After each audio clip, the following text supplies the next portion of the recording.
I had never really thought about how the two different worlds of Sondheim, his game playing and creation, and his musical and theater writing, actually share so much in common. Matching minds with Sondheim and stream it in your ears.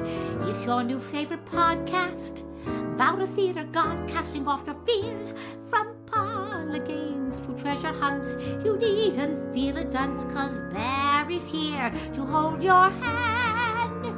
Matching minds with Sondheim. Welcome to Matching Minds with Sondheim, the podcast. I'm your host, Barry Joseph. Today's episode is, well, rather special. Puzzles and games appear as leitmotifs throughout the musical work of Stephen Sondheim. Party games, board games, treasure hunts, word puzzles, jigsaw puzzles, and even an escape room. Most of my book looks at Sondheim's engagement with games and puzzles, making, solving, and playing.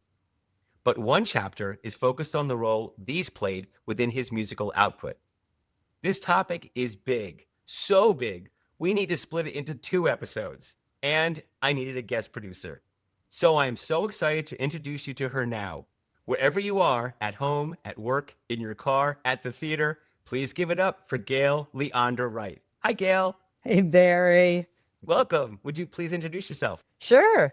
I'm a lifelong lover of Sondheim's work. And for the past 6 years, I've been really fortunate to be able to study and teach about Sondheim full time.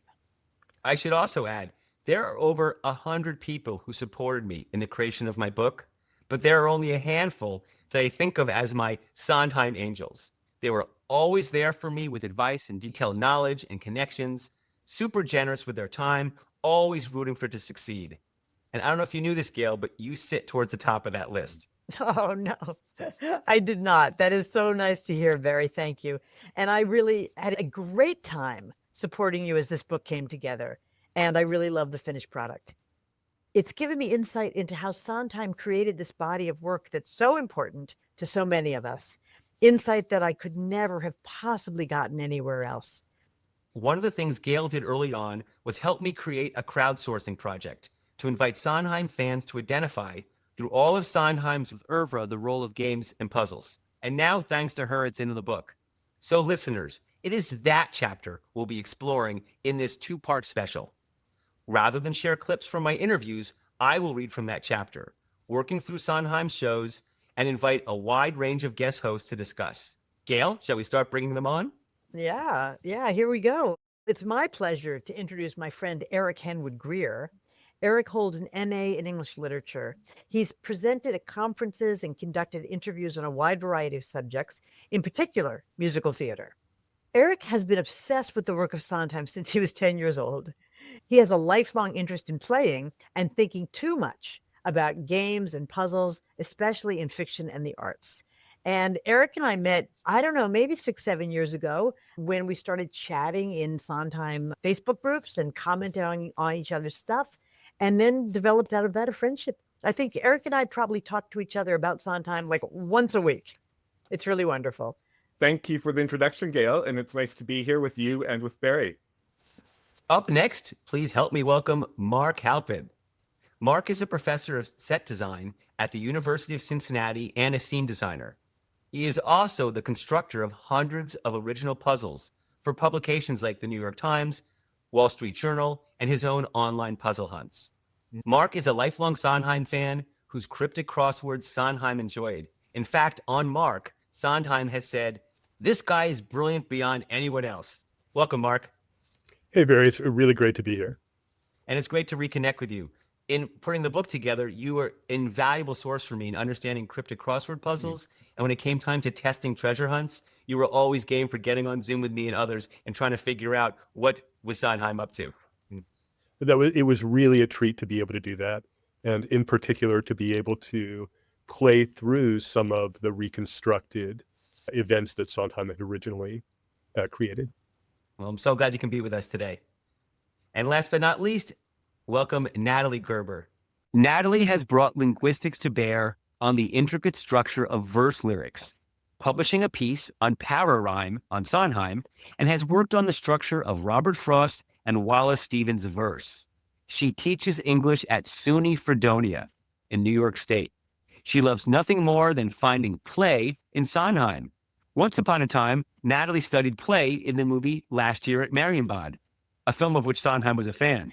Today, she plays Spelling Bee in the New York Times. Welcome, Natalie. Thanks, Barry. It's a joy to be here with everyone. And for those who don't know, Yep. Natalie and I go way back, way before we started each doing our own research projects on Sondheim. In fact, 30 years ago when we started both as young graduate students at NYU. And it's such a joy to reconnect. I am so grateful to Jane Clain when I was doing research this summer that she just happened to mention someone writing a book and my jaw fell open. All praise to Jane. And Natalie, can you say Amen. where Jane is?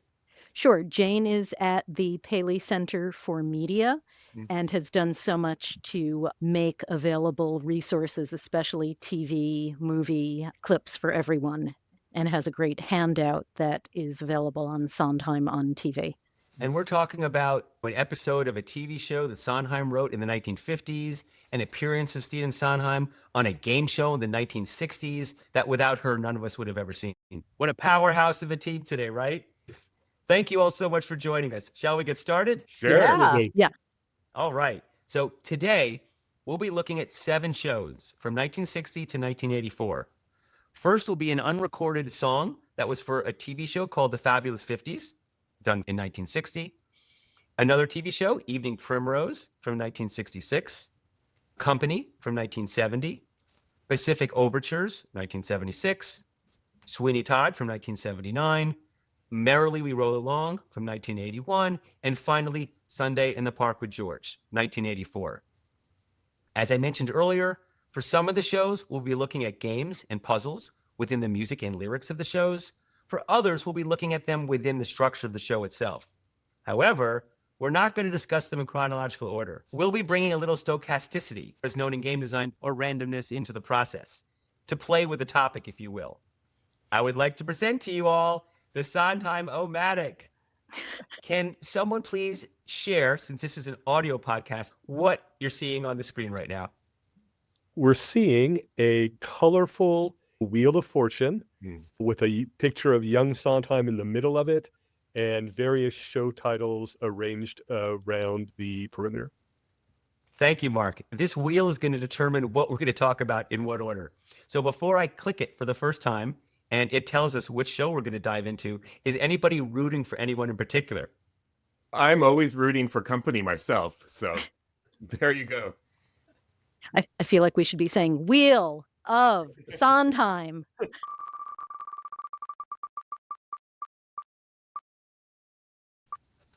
It looks like we're getting the Fabulous 50s. Oh, is it? Oh, it's still going. It went Nope, to Evening nope. Primrose. Primrose. So Evening Primrose was a TV musical that Sondheim worked on in 1966. Many of the songs have entered the canon of really beloved Sondheim songs.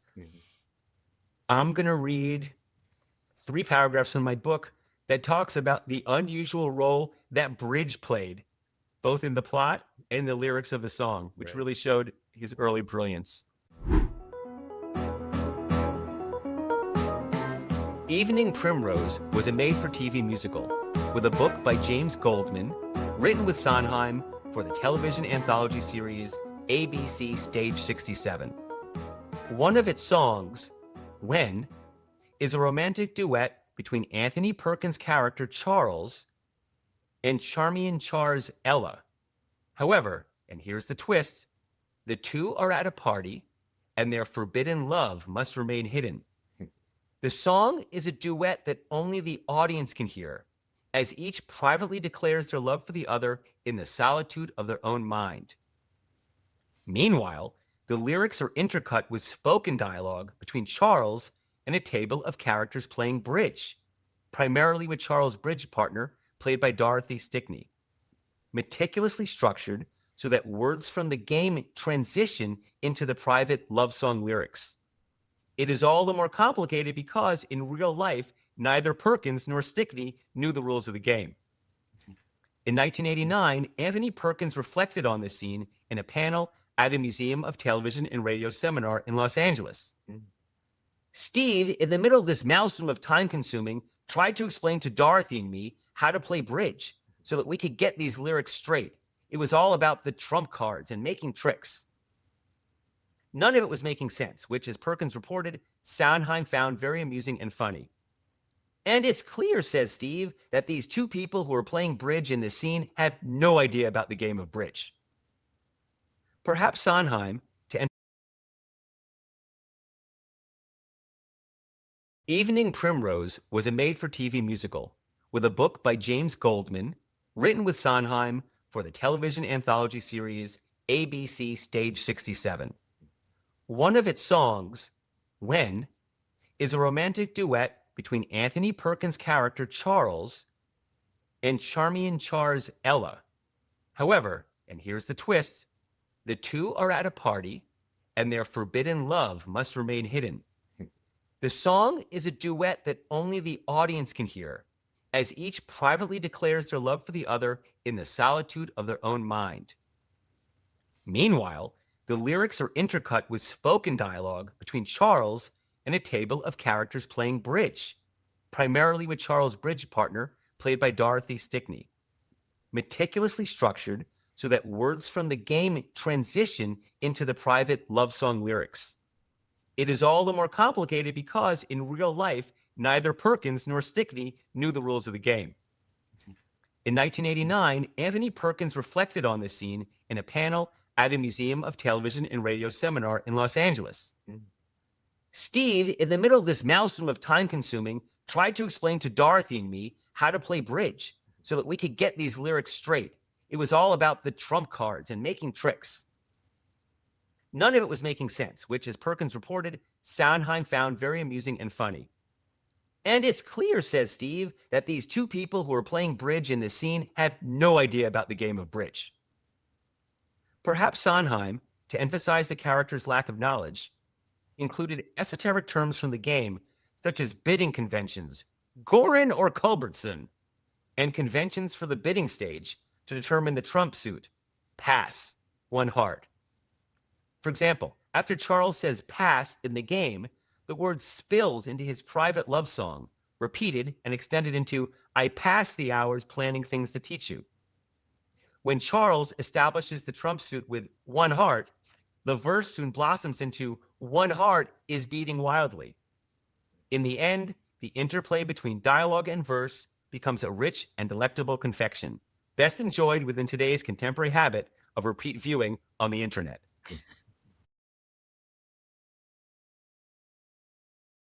Emphasize the character's lack of knowledge, included esoteric terms from the game, such as bidding conventions, Gorin or Culbertson, and conventions for the bidding stage to determine the trump suit, pass, one heart. For example, after Charles says pass in the game, the word spills into his private love song, repeated and extended into I pass the hours planning things to teach you. When Charles establishes the trump suit with one heart, the verse soon blossoms into one heart is beating wildly. In the end, the interplay between dialogue and verse becomes a rich and delectable confection, best enjoyed within today's contemporary habit of repeat viewing on the internet.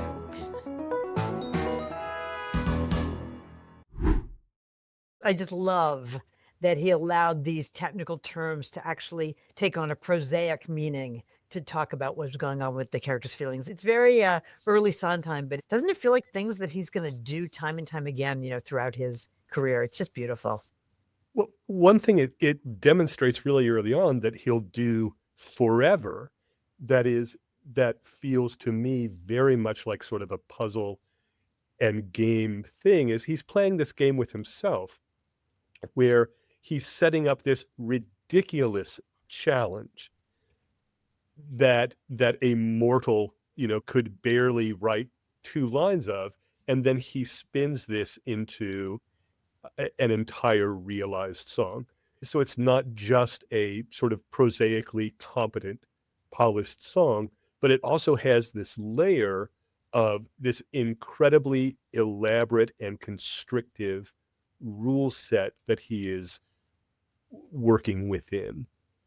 So as I say, from very early on, this feels like this game he's playing with himself and allowing us to sort of observe, if not exactly participate in. And Mark, the rules that you're talking about is he says to himself, I'm going to use the conventions and the terminology of a bridge game rule. Yes. Right? Yeah. It's beautiful. Yes. And what's so lovely about this too is he has developed this set of rules, right? So it's not arbitrary. He's using that esoteric rule set and terms of game terminology as kind of a stand-in for a private language, which is what these characters must have themselves. So he's using it sort of metaphorically. So again, when he's setting this constraint for himself, he's not simply doing that to dazzle. He's doing it very deliberately to make a point. He's also really playing with the form, the new medium of writing for the screen, because he vacillates between the card game and what people are saying, and then the interior thoughts are done all in voiceover. So he's really playing to the strengths of this new medium that he hadn't written a musical for before. And in fact, later on, he'll write a musical that never gets made called Singing Out Loud, which is all about writing songs where people say one word and then it becomes a voiceover song lyric. And it's so fun to see how some of these pieces trace forward, right? Because he talks about wanting to do a musical for TV and do what you can't do on the stage.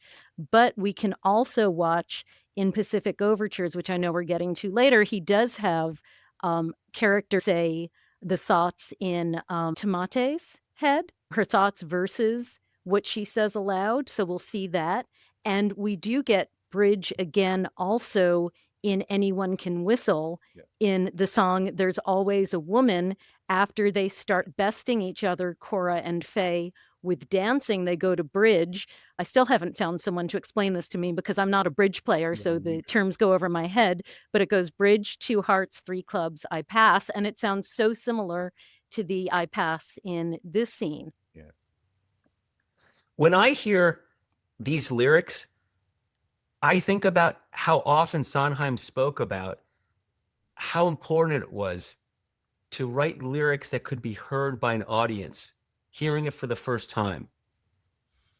I think about how the attention span of people watching television must have been presumed back then to be less. And I think how demanding these lyrics are. That makes me feel like, oh, these are early Sondheim lyrics. This is when he was pushing so hard to see how hard he can challenge himself, but hadn't yet fully integrated his later understanding of what it meant to write for an audience and to help them hear complex things that were new for them. I had to find a bridge expert to help me understand what the words even were, let alone what it all meant. I could tell it was flowing back and forth through the game in general to the love lyrics. They always made sense in the love lyrics. I just couldn't follow the game, but maybe I didn't need to. Nonetheless, I feel like some of his early songs like this, he didn't take the simple route. He made a complex puzzle for himself to solve and then enjoyed solving it. But he made one that was maybe too hard for an audience to follow at the time.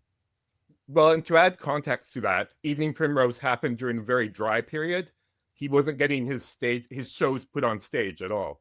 So he really had something to prove, and he really wanted to show off, which later on, I think he was a little bit less interested in. He wanted to be more clear, but yeah.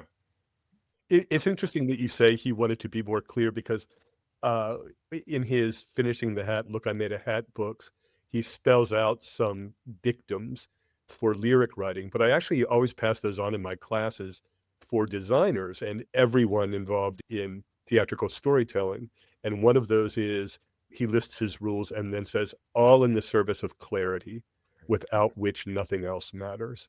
So it's interesting that you mentioned that the interest in clarity there maybe was not an early interest, but something he arrived at a little bit later.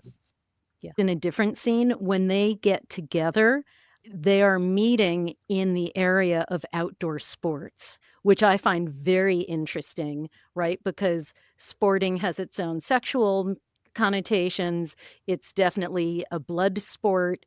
And we're in this hermetically sealed environment, right? We go into the department store. We leave out the department store. It has that artificial feeling of a game with its own delimitations to it. But also when they pan back from his singing to her and they're being overheard, there is literally a gun hanging in the wall. Thank you, Chekhov. So there, as Mark was saying, it's not just having a lyric with full rhyme or having a lyric with clarity. It's the ulteriority that he learned from Jerome Robbins. It's all of this detail.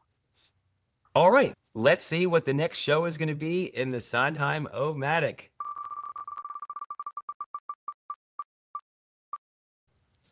There you go, Eric. Yay. Company, yay. Yay.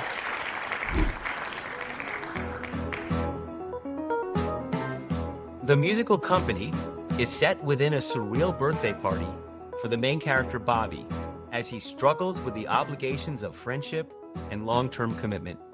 In the opening song, Company, Bobby is introduced to the audience greeting his guests. In comes company, followed by a list of what he can expect from them: late nights, quick bites, and party games. In fact, as there are no actual party games in Company, its inclusion in the lyrics highlights a key aspect of how Sondheim defined the benefits of friendship. When considering Sondheim's complete oeuvre within musical theater, not just in Company, but all of it, something interesting stands out. In his personal life, Sondheim looked to parties as the context for games nights, treasure hunts, and other playful activities. Perhaps it should come as no surprise then to observe that in nearly every Sondheim musical, there is some form of a party. Mm-hmm. Sometimes it's in the context of the show, Company's birthday party, Here We Are's breakfast/dinner parties. Sometimes they are a scene in the show, West Side Story's school dance, Sunday in the Park with George's gallery reception. And sometimes they're referenced offstage events, the Prince's Ball in Into the Woods. Perhaps Sondheim and his collaborators drew from them because they are useful dramatic tools. He knew them well, and he valued their power for delivering characters both clarity and connections while encouraging his audience, after returning home, to seek the same.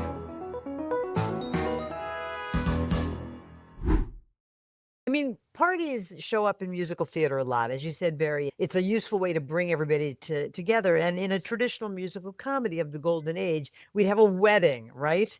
We don't really have a wedding in Sondheim unless you count the wedding that sort of happens off stage in Company, because Sondheim's not looking at your typical kind of heterosexual narrative of love and romance and boy meets girl. But we have a lot of parties. And I think it not only reflects something about Sondheim's personal life, which certainly we know that he was a big party player, but it's also a structure around which you can get a gang together.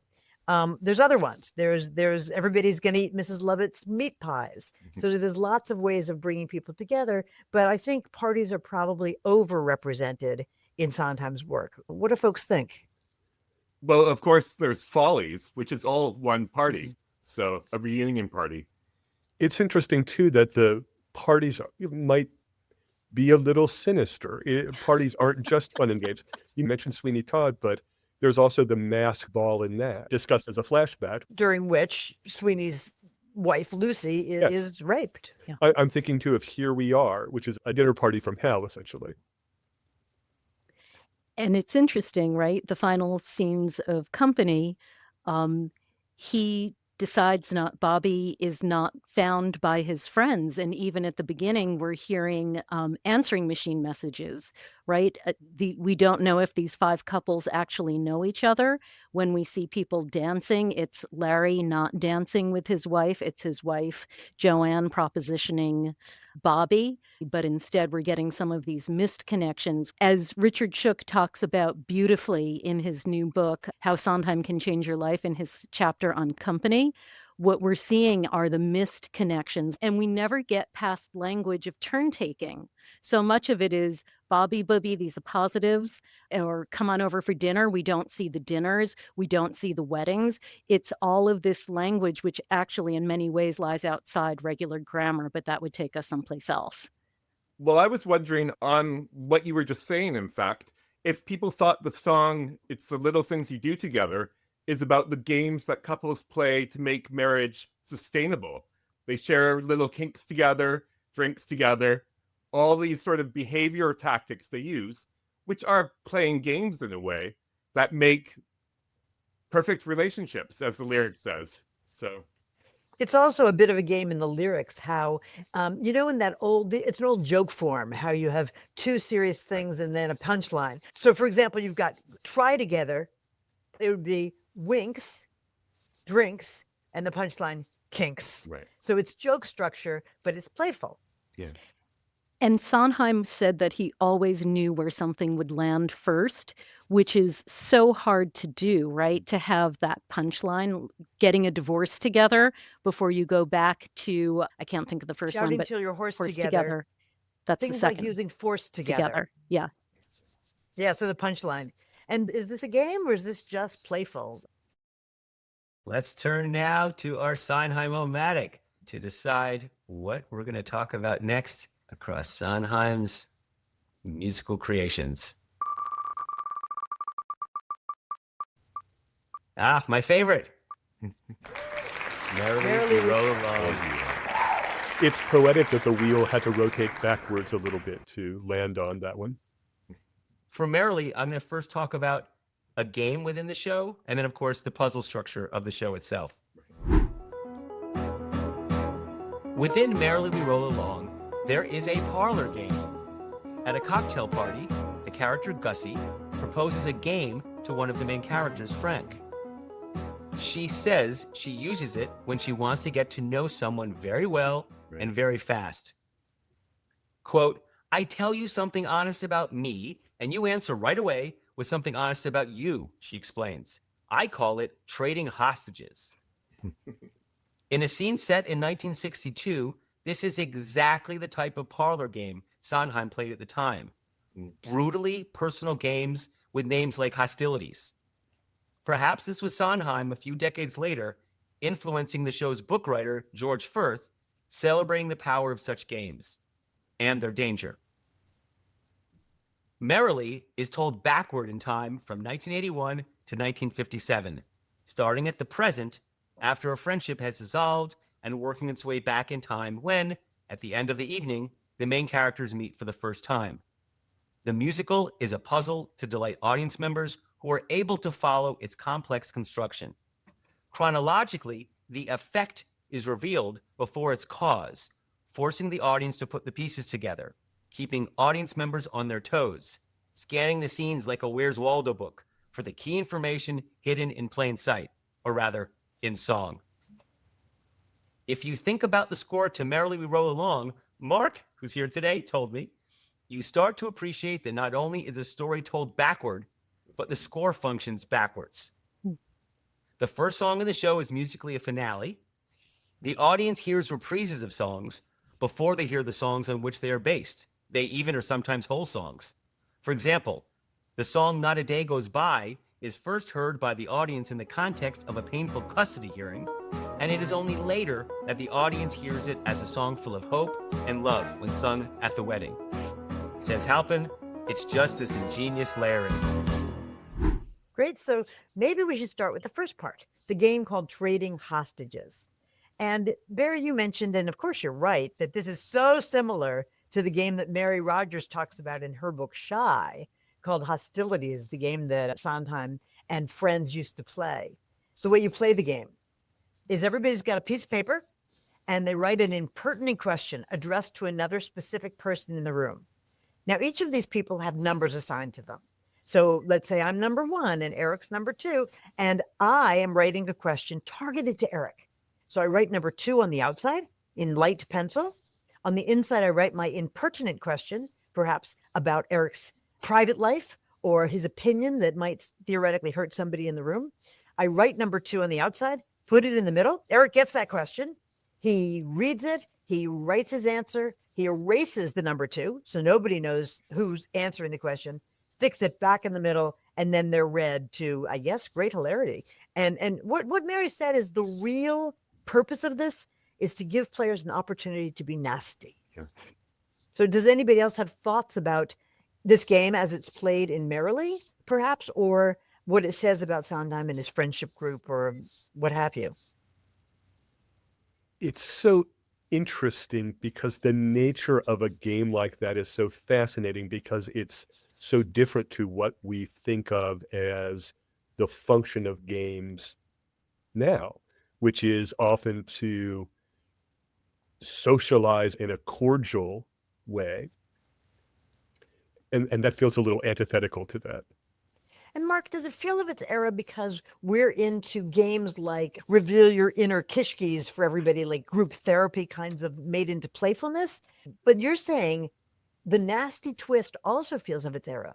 I think that's what I mean. And maybe that's just a personal take on it. I fully admit. But yeah, the nastiness of it, the social, it's that the point of the game is sort of a social exposure, which feels, as I say, really different to the social bonding that we usually think of as games now. At least when I think of games, I may be hanging around with very boring gaming circles, but maybe I should give this a try. I do agree that it's very much of its era, because when I read about that game, I immediately thought of the telephone game scene in The Boys in the Band. But people know that it's very similar. It's to sort of reveal secrets that are going to hurt people. There's a real claws out-ness to it. Yeah. But I don't know if it's just of its era or if it's also of its subculture. The idea, I mean, Boys in the Band, say what you will about what it says about gay subcultures, but Mort Crawley, the playwright, is talking about a particular nasty kind of pre-Stonewall gay male culture. I'd also argue that perhaps the games that Mary Rogers and his friends played are around a particular social class and a particular theater insight. I don't know that you'd find other folks playing these kinds of nasty games at parties, even in the 60s, 70s. Of its culture is probably a much better way of saying it than of its era. I agree. That's my question. I did theater in high school. I did theater in college. And when we played theater games, this has an echo of how can you be brutally frank with people as a way to be honest and fully present. And even if it was hostile, as the name is called, at its core, it was about how do we be completely raw and vulnerable in front of each other, which is often what I see theater games trying to do. And so I wonder, when I hear how Hostilities is played, if it was not a coincidence it was being played amongst people who were in the theater community. That's a great point in that yes, you're absolutely correct, in that a lot of theater exercises are designed to expose oneself, to be vulnerable, to be open to possibility and creativity. This feels like maybe exploiting that vulnerability a little bit for cocktail entertainment. Mark, I agree with you so much that it's exploiting that vulnerability. It's coming at the moment of singing the song Growing Up, giving him choices that will ultimately take him away from his friends. Sometimes I think about the hit games in Sondheim, which we get to with Assassins, but it's Gussie's wanting to work with Frank, make a hit rather than take a left.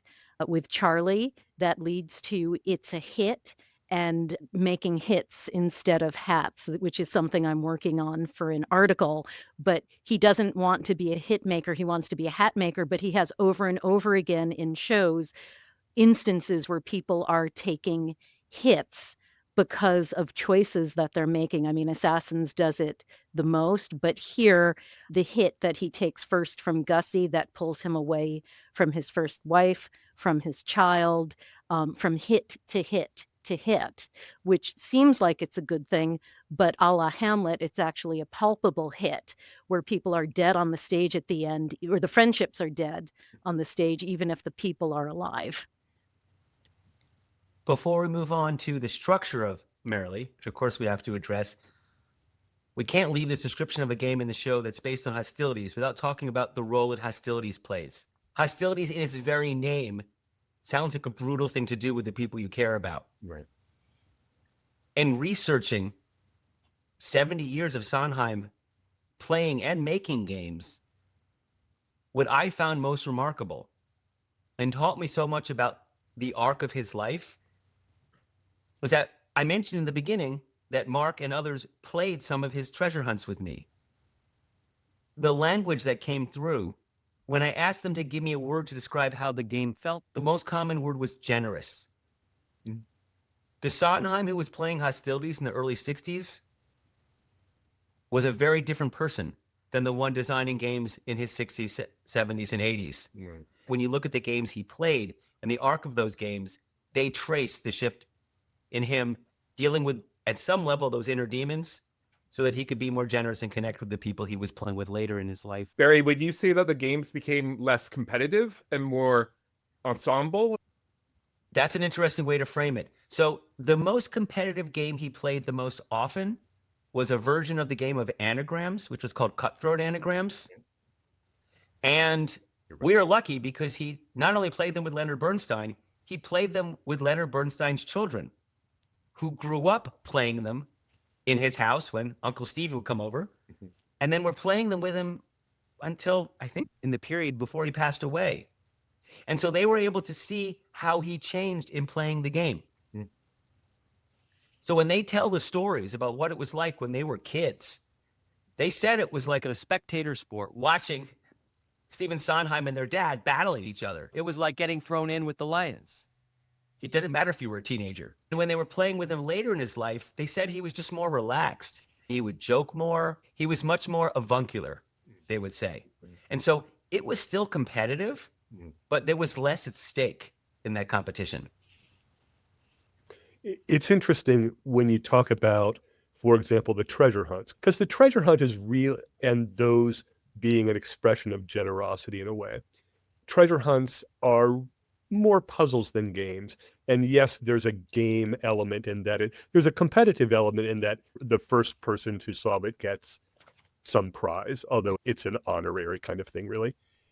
It's interesting thinking about, cutthroat anagrams as a competitive thing, to think about in trying to reconcile a sort of gaming that feels a little nasty and this notion of puzzling that is generous.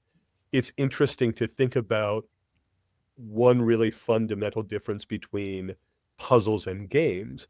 In a game, it's two sides that are scoring points off of each other. So there's a winner and there's a loser, and you really want to come out ahead, both sides sort of equally. In a puzzle, one of my favorite descriptions of a puzzle is it's a battle of wit where the puzzle constructor expects to lose. So a puzzle isn't competitive. It's designed so that the solver is going to beat the constructor. And that's why I feel like that feels more of an act of grace. And I mean, not to over sugar it, but it's interesting to think of Sondheim moving into puzzles, moving from games into puzzles, if there is that arc to be found. That's beautiful. The other thing that we were hoping to talk about is the way that the score works backwards in support of the narrative working backwards. And Mark, Barry had quoted you so beautifully introducing that. I think you said it so well. Do you want to riff a little bit on that, the way that the score works backwards just as the narrative flows backwards? Oh, I'm sure others can speak to this much more authoritatively than I can. It was simply the observation that the score itself functions backwards. The traditional ordering, for example, the things we sort of expect, an 11th hour number that happens later in the show, happens very early in this show. We expect to hear a song and then get that motif from that song later. That happens in chronologically reverse order. The show opens with kind of a finale number, that kind of thing. So when you're hearing the score as an audience member, you're hearing a reprise and you don't know it because it's not till an hour and a half later that you actually hear the song proper. It's just brilliant, isn't it? It's brilliant, and it makes me wonder if that's one of the reasons why this show has had the troubled history that it has, because it feels like a show designed for a very particular sort of audience. Like the show, I think, lands better with a puzzly audience that is prepared to give the show the concentration it really needs to be a successful evening. I think it's not the kind of show you sort of sit back and let wash over you. You have to focus on it. As somebody has mentioned, you get the payoff first, and then you get the setup in this show. And you have to really be concentrating for that to make sense and land, I think, in a satisfying way. Well, Mark, I wonder if the show would have been more successful if the audience had been clued in or told from the start to start looking for how this is going to resolve itself, how this is going to connect. Because I think most audiences, they know it's going to go backwards, but they don't really know that they're not going to really understand the relationship between certain characters until Act 2, for example.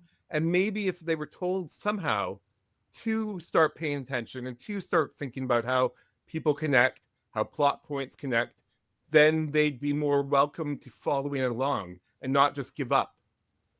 It's interesting that you say that, because he does ask that question. I mean, the repeated motif is, how did we get to be here? That's true. But you're right. So he does pose the question, but you're right. He doesn't really follow that up with, pay attention if you want to find out how we get to be here. But that's true of a lot of Sondheim scores. That Yes. you hear it the first time, you maybe get a little bit, maybe you get more. It's on repeated listenings that the beauty really emerges. And I don't ask of Mr. Sondheim to make it easier for me. I mean, what Sondheim said is, so maybe you don't get that. And if you don't get it, that's okay. But if you get it, that's good. I put it there for your enjoyment. I don't know. And I'm of the camp that that's really not why Merrily didn't work in its original iteration. I'm not sure that the backward structure was really the problem. We all know of other problems. Do people feel differently? I mean, I'm hearing that Marx feels differently. Gail, I think you're quite right that the problems with the original production were due to the original production. We know now that it has become a success on Broadway. And so maybe people did have to catch up to it. And I do think there's also a point that people at the time weren't accepting very experimental dramatic structures in musical theater. They were starting to in actual drama. You had Pinter's Betrayal, but with a musical, they didn't think that you'd have to pay attention to the structure of a show the way you did with Merrily. And maybe now, 45 years later, they can accept that about a musical. I think the show brings together two things that are challenging in Sondheim, and we love him for being challenging, but one, that tendency to confront the audiences with things they may not want to be confronted by, the upper middle class audience that goes to the theater in the era of Rodgers and Hammerstein to escape their lives and instead are confronted by their lives in this string of Sondheim, Hal Prince, and collaborator shows. And then also the challenge of the backward structure. I wonder if part of it is that the audiences grew up along with the show and could recognize themselves in it because they had the reference points by the time it came back successfully. They embodied the experience of youth. They embodied the experience of disappointed, frustrated middle age, and they could now trace the figure in the carpet. Sondheim, he's always thinking about the entire show and its structure before he starts to write a single song. I think it's time to go to the Sondheim-O-Matic. We have 4 shows left. Which one is the Sondheim-O-Matic going to deliver to us next? It looks like Pacific Overtures. All right. In Pacific Overtures, 1976, the duet called Poems between the characters Kayama Izeman and John Manjiro functions as a game-like competition. Kayama begins the show as a samurai and minor bureaucrat. Initially a traditionalist, he becomes increasingly westernized once assigned as emissary to the Americans and tasked with negotiating with Commodore Matthew Perry. Meanwhile, Manjiro is a shipwrecked Japanese fisherman who, rescued by an American whaling ship, lives in the West for many years before returning to Japan. In the song Poems, the two compare Japanese and Western poetry, symbolizing the meeting of two cultures. The format of the song is a type of game in which they playfully challenge each other, one providing a stanza and the next transforming it, building a poem together, at each stage prompting the other with, "Your turn." This is such a good example. So there's actually a tradition in Japanese poetry known as haikai no renga, which is a sportive type of poetry, which samurais and initially I believe it was upper classes, then it trickled down to the middle classes, used to play. I believe it started with basho and trickled down, but people would build verses upon each other, but it had a different structure than trading simply haiku verses. It was trading, I think, a verse of 5, 5, 7, 5, a haiku, and then a couplet of 7, 7, and having to keep something the same and change something. And we're seeing this here with the Western versus Eastern, talking about my lady and the rain glistening or gathering, and then turning it to my lady America. And the turn taking, that's both a competitive play in some ways, but also this generous way because they're traveling and they're getting to know each other by playing this game together and sharing their worlds. And of course, it ends in a silent tragedy, which Manjiro isn't aware of. I think it's quite right that it shows how playing games can build camaraderie, right? It shows the two opposing characters of the musical who become the most important figures and how they actually bond and find the commonality early on through the two different cultures that later on becomes lost. I like to think about how when this sort of collaborative rap battle was going on Broadway, rap was being created uptown in the Bronx at exactly the same period. And then Sondheim pulled from his own musical traditions and what we just talked about here in Pacific Overtures in Sweeney Todd with The Little Priest, where the two main characters are also doing this kind of verbal, poetic, rhyming battle back and forth. And then, of course, in the last few years, we got to see, not just in Hamilton, but in Freestyle Love Supreme, the practice itself being put on display on Broadway. The whole show, though, is this really interesting geopolitical brinksmanship, right? If we're talking about games.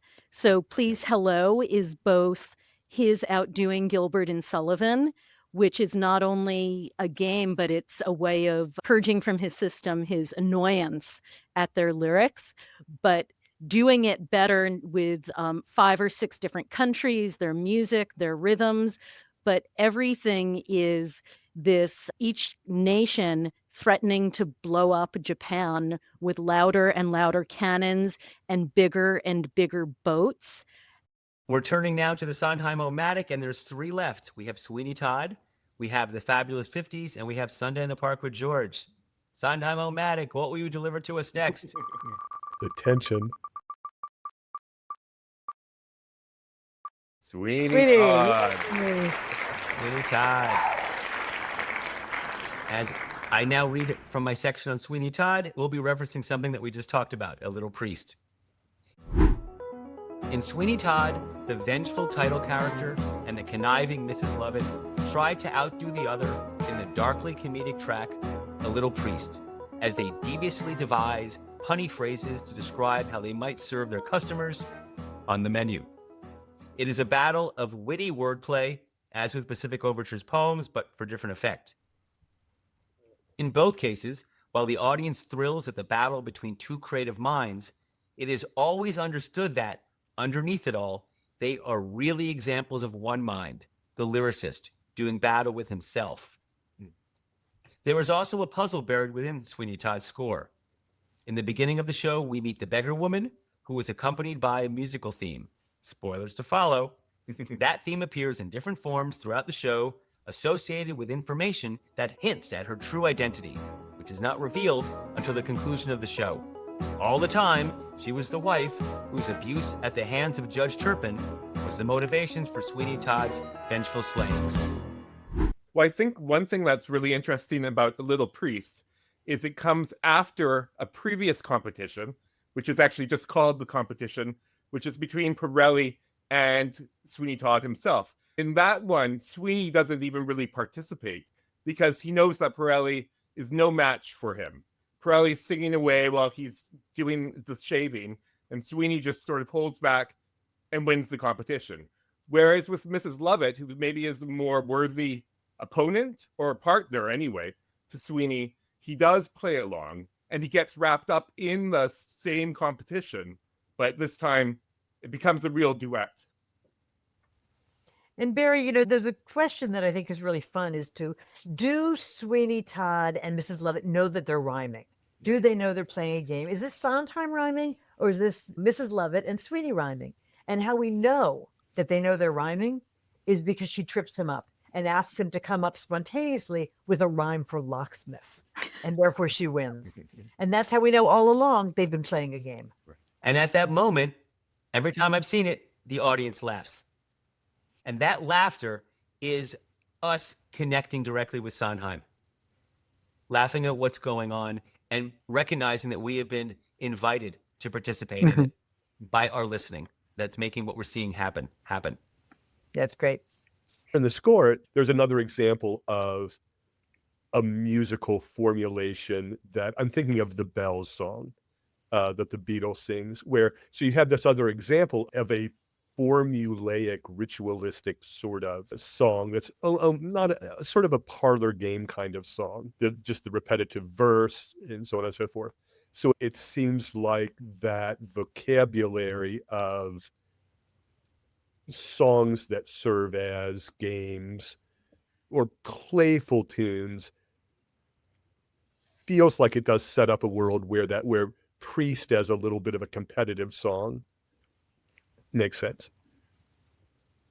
And you mean because the parlor songs are diegetic songs that are supposed to be actual Victorian songs from the time, and their formula is very much in the same way that the duet of The Little Priest works. Yes. Yeah. In A Little Priest, they're rhyming off each other, they're consciously playing, and it's still, Sondheim talked about the difference between humor coming from character versus cleverness.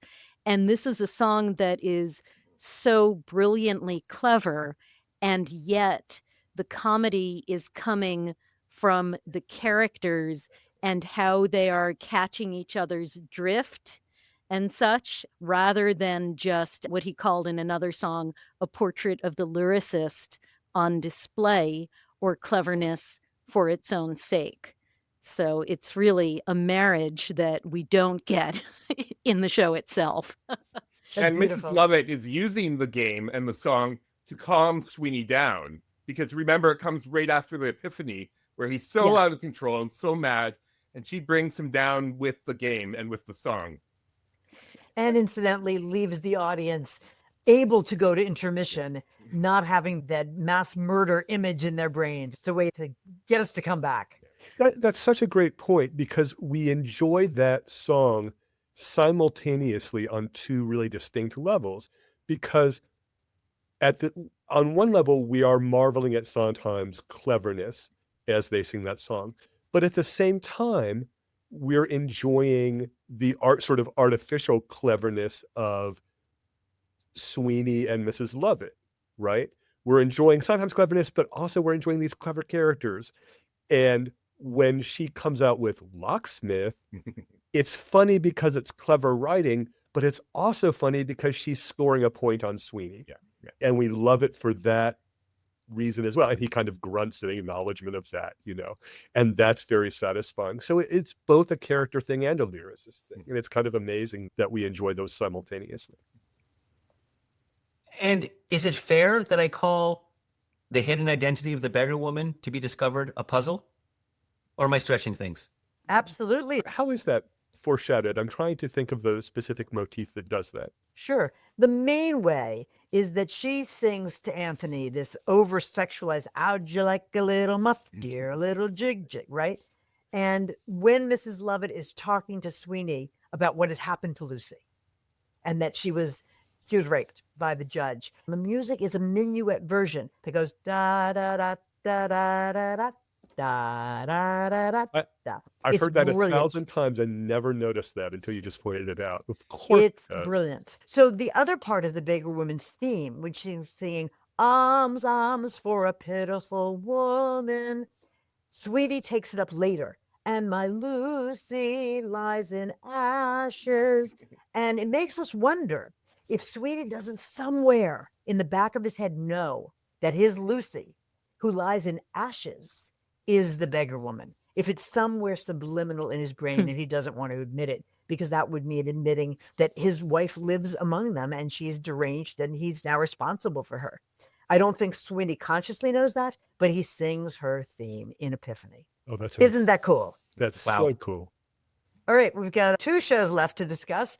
Barry, would you take us back to Spinomatic? I'm seeing Sunday in the Park with George and the Fabulous 50s. Here we go. Sunday. Yay. I am amazed that we have not talked about the Fabulous 50s, because people listening won't know that it has almost been the one almost every single time, and it's the first one chronologically. I'm It will now thrilled be the that last. that's the last one to come up, because that's going to be the finale, because I've never heard of this. Great. But before we get to it, we have Sunday in the Park with George. I'm so excited we get to talk about this at the end of the podcast. I could have written the entire book on just the thing I'm about to share. The song Finishing the Hat in Sunday in the Park with George appears to the audience to be about the act of painting. It is also about the intense concentration goes into the act of artistic creation, directly inspired by an experience he had in 1965, trancing out, as he called it, over the course of a long night creating The Murder Game, a parlor game for his friend Phyllis Newman. Sondheim described the experience of designing the game as, quote, a treasured feeling. But nonetheless, that game design was just a distraction, quote, inventing games being something I did to avoid working while still maintaining the feeling I was exercising my brain, end quote. Now, every time Sunday's George Surratt is singing on stage about painting a hat into existence, one might imagine Sondheim fondly recalling a time he designed a parlor game for a friend. Whether one is painting a portrait, designing a game, or writing a letter, the act of creating is not just for the gifted or the elite.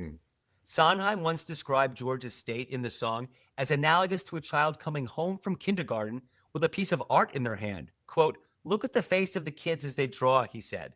You'll see that complete concentration and complete unawareness of anything going on around them, except what they're doing.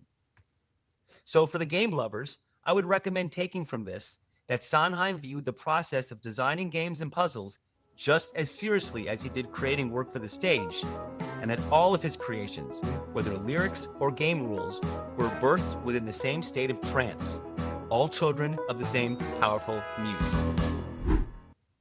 And now, commenting on the jigsaw structure at the end of the first act. All this needs, yes, is 2 sentences. Sunday in the Park with George is theater as jigsaw puzzle. As the protagonist, George Surratt spends his first act painting what will become a Sunday afternoon on the island of Le Grand Jatte, he is also maneuvering set, props, and performers, until, in the first act's final moments, the pieces all fit perfectly into place, revealing the final painting. Well, Barry, I have a question for you then. Do you think there's any jigsaw puzzle element to Act 2, or do you just see it for the first act? Can you describe how the second act ends and how the characters on the stage who are playing the figures within the painting are displayed, so we can contrast the two? The end of Act 2 has modern-day George returning to the island of Le Grand Jatte, and he's disappointed because it's not recognizable from the painting. But the spirit of Dot comes to him from the past, and suddenly the place transforms back to the original end set of Act 1, and all the characters from it come back and bow to George, if I remember correctly. And we have a rare reprise of Sunday. And so your question is that also a jigsaw puzzle in its construction? Yes. There's something about the fact that we know this painting exists in the first act, and we the first act is about its creation, that we were expecting it to come together. If the first act didn't end with us seeing it, we would then have expected it in the second act. Like, it's like that Chekhov's gun. Right? We're waiting for this thing to appear. We no longer expect it. No one does a jigsaw puzzle twice. Maybe they do. I don't know why they do. I never do them twice. Once it's done, it's solved. Like, I don't need to do it again. So when the pieces are reconfigured in the second act, it's now something else, perhaps a callback. I'm now revisiting something I've seen before. I now have nostalgia for it. I'm remembering and feeling the feelings I had, remembering how devastated and floored I was the first time at the end of the first act that I saw it, which is what, now like an hour ago? So Sondheim is doing something different when it's recreated. That is something very theatrical, and I still think very powerful, and explains why many of us are in tears at that moment and having a hard time explaining why. Maybe that's part of it, that he's returning us back to that earlier moment of creation that we are not expecting to revisit. I think that's a really good point, because if we didn't return to the Act 1 finale in some form at the end of Act 2, I think we'd be very unsatisfied. And in fact, 2 is filled with musical motifs that we heard first in Act 1. Dorian Bandy says that Act 2 seems to be listening to Act 1, so that every single piece of musical material that we hear in Act 1 shows up in Act 2. And it's sometimes disguised, and it's sometimes not very well disguised, but there are musical connections between the two. Sondheim tells a story. I don't remember if it's in Finishing the Hat or elsewhere, but he was at a party with Mandy Patinkin about a year after the show had opened. So Mandy Patinkin's been playing George, both Act 1 and Act 2, for a year or more. And Patinkin mentioned to Sondheim that he had a really hard time learning the melody to the song Putting It Together, which happens in the beginning of Act 2. And Sondheim says, what are you talking about? You just sang it with Finishing the Hat. So it's Finishing the Hat, Putting It Together. They're basically the same tune with that little extra something, something that makes it a new tune in Act 2. Mm-hmm. And there's musical connections like this all the way through. You can chart it, how the Act 1 song is repurposed into Act 2. It's just a puzzle, I think. It's interesting how the lyric, bit by bit, putting it together, certainly sounds like a jigsaw puzzle. It's almost he's doing it in Act 1 and then commenting on it in Act 2. That's beautiful. I'm curious, any thoughts on hearing or having us discuss that this song, for many, their favorite song of all of Sondheim's, Finishing the Hat, which appears to be in the specific about painting and in general about creativity, was also in the specific about designing a game, specifically for a friend of his. I for what it's worth, personally, I have these two things I do, set design and puzzle creation. And it occurred to me at some point how absolutely identical those processes are, and how even the goals are the same. You are designing to an effect, and then you're constructing the artificial thing that gets you there, and then you're disguising it somehow so it feels graceful and inevitable. And that's the same whether it's a song or whether it's a puzzle or whether it's set design or whether it's, I can only imagine, almost any other sort of artistic creation. I don't think we need the Sondheim-O-Matic anymore, because there's only one thing left on it. The Fabulous 50s. The earliest example chronologically, which is going back to 1960s. Again, it's a TV show, and we're now going to be talking about playground games.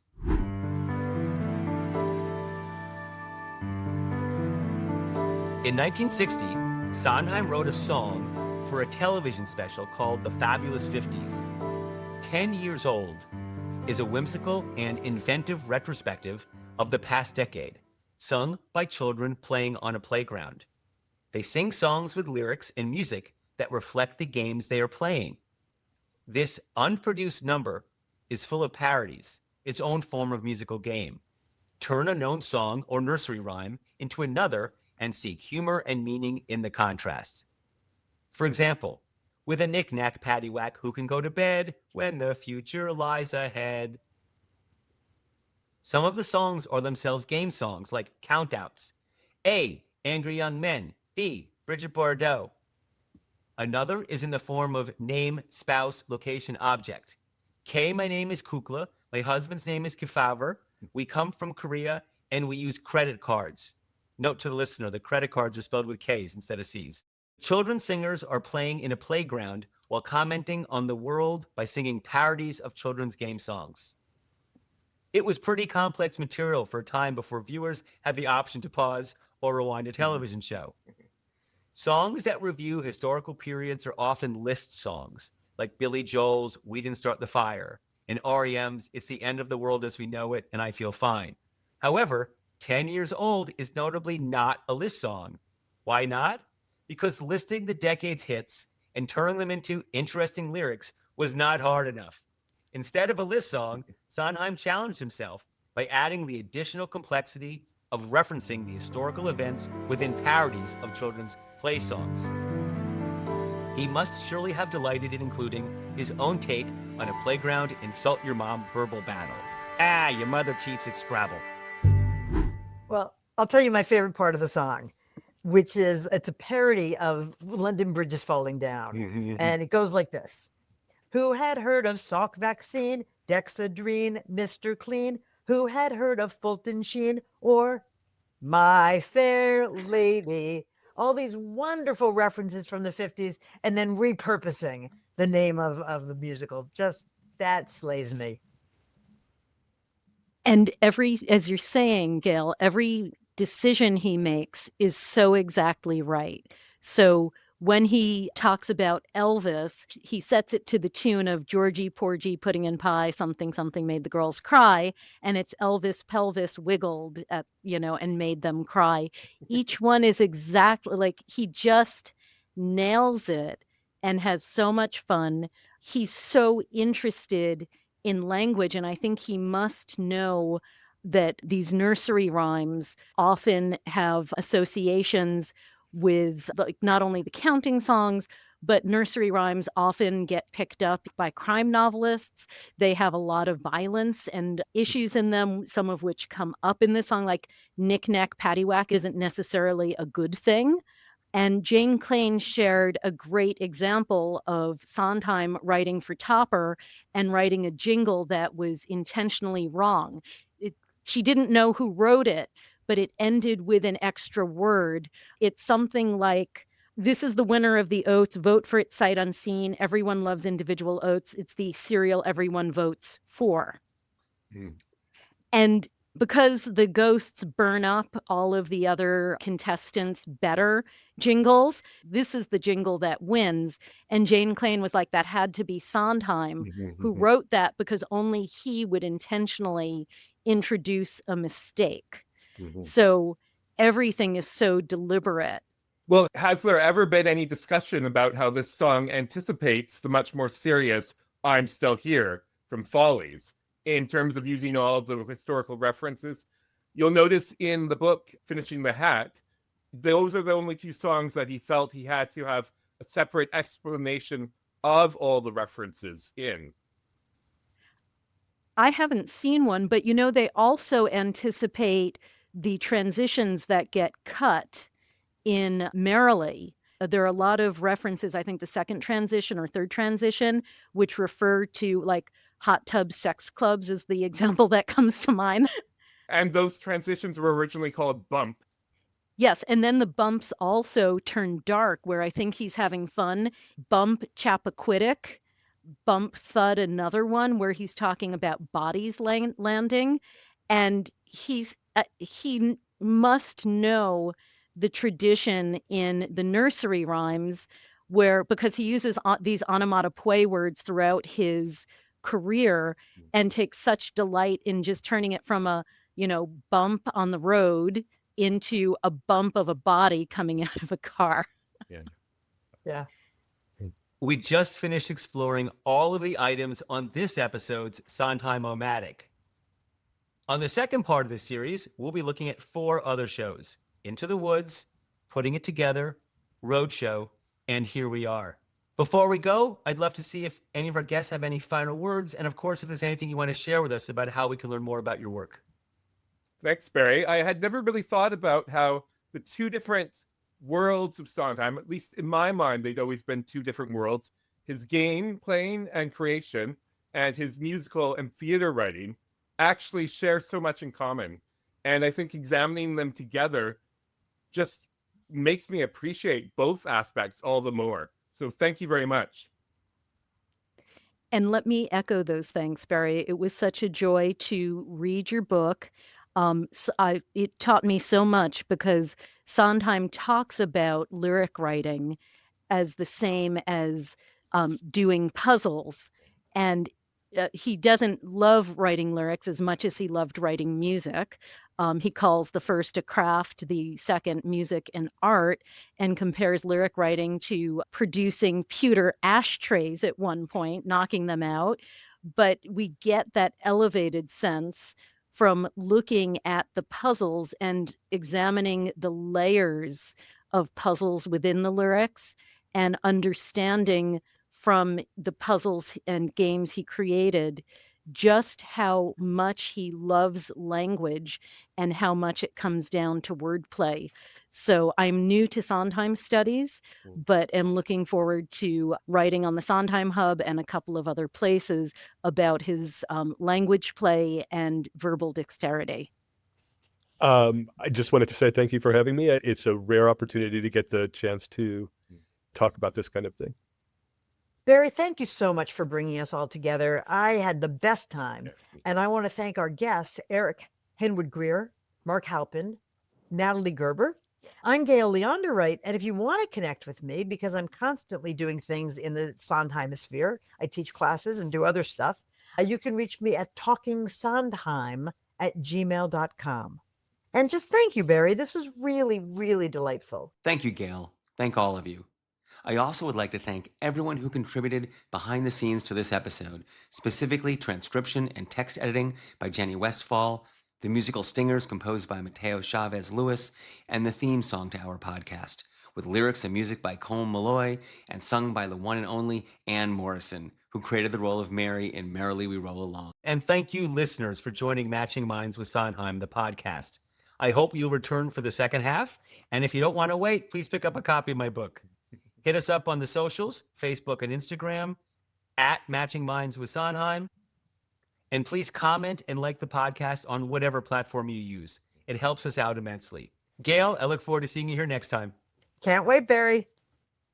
We were there. Oh, it's so much fun. There's no better way to represent his brilliance than through puzzles. I feel like he was probably more obsessed with puzzles than musicals. Maybe that's heresy. He was a brilliant puzzle solver and a great mind. It was quite amazing when you walked into his apartment because it was full of games and puzzles. When Sondheim started to build the cryptic crosswords for New York Magazine, his treasure hunts were legendary. Everybody was just running around screaming and laughing and it's almost ridiculous to be like, yeah, I went on a scavenger hunt created by Stephen Sondheim. You know, in some ways you could almost consider him like the sort of inventor of the very form of escape rooms or puzzles, because Stephen Sondheim blurted out when the final exit door opened, "But I want to stay." How cool that we're sitting here trying to figure this game out again. I have to say, I'm so grateful to be invited to participate in this. I can't tell you. It's just such a gift, you know, and he's here, you know, he's here. Matching Minds with Sondheim, tell a friend and quiz him. Test him on his anagram, he's pure hedonism. His songs and his shows, Mary Flynn, Mama Rouse, everybody already knows they're superbly designed. But where would we be without a puzzle to bring us glee? Even someone in a tree would believe we need Steve and his mind.